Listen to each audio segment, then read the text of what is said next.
I think maybe the question you get asked the most now in the last week or so is, what do you make of this new format? So, Brian, you've watched it all the 3 nights now. Give us your take, and what stood out for you in terms of the matches that we've seen? That most of the results have been fairly predictable.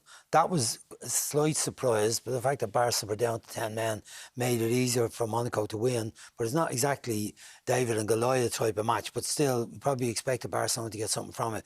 The two games that had the teams of real quality, Manchester City and Inter Milan, and interestingly I think Atalanta and Arsenal both finished 0-0. I think there's something in that as well. Respect, happy enough to take a point, go on from there.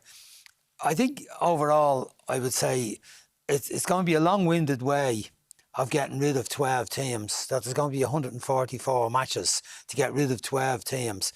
I'm not convinced that there won't be dead rubbers towards the end of it as the better teams emerge and get into the top 8. But maybe UEFA have that covered and understand that it won't be as simple as that. But I do think that the cream will come to the top, and the obvious teams will be in the top 8, or at least 6 or 7 of them will. One or two of them might end up in being seeded in the playoffs. But and the disparity in the scorelines in some of the matches, Bayern winning by 7.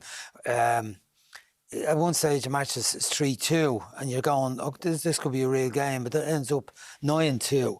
I'd hope that the more of the matches, as it goes on, that some of the lesser teams are able to handle it better and able to compete better more regularly than what we've seen. There's been a lot of 3-0s and convincing wins as well. Could have been more. Yeah, they stopped playing at half time with a 4-0 lead. It's funny when you're sitting watching the matches here that sometimes other people have different takes on what it was like. So last night, I think we felt, you and yourself and Damien definitely felt that the City Inter Milan game was a really good, high quality game, really engrossing, albeit there was no goals. And then I was reading in some of the papers this morning about how this was a bit of a flop and a bit of a dud, and this is big issues for UEFA's new format, and in terms of the fact that there wasn't enough jeopardy in the match, they cancel each other out, etc., etc. So is that valid? Do you think it will provide entertainment along the way, even if at the end of it it'll probably be City and Real Madrid or whoever, by the end of it? Yeah, I do. I think the likes of that match last night, Inter and City, I know they wouldn't be in a group because they're both 4 seeds, but if they were in a group of 4, it's almost irrelevant, the results, because the 2 of them will qualify.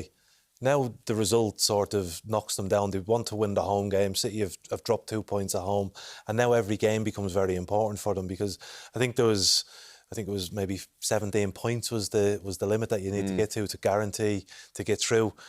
In 8 games, that's quite tough when you're playing two 4 seeds in the competition. So I do think there will be jeopardy along the way. I agree with Brian. I think there will be some big scores along the way. I think some of the weaker sides are in for some beatings along the way, but it's I've enjoyed it. I've enjoyed the first few days of it. I think it's interesting, and as the nights go by, I think that table will be, it'll make more sense, exciting to look at and see where teams are and where they're heading. Okay, Richard's all on board, and Monaco won this evening as well, so he's delighted.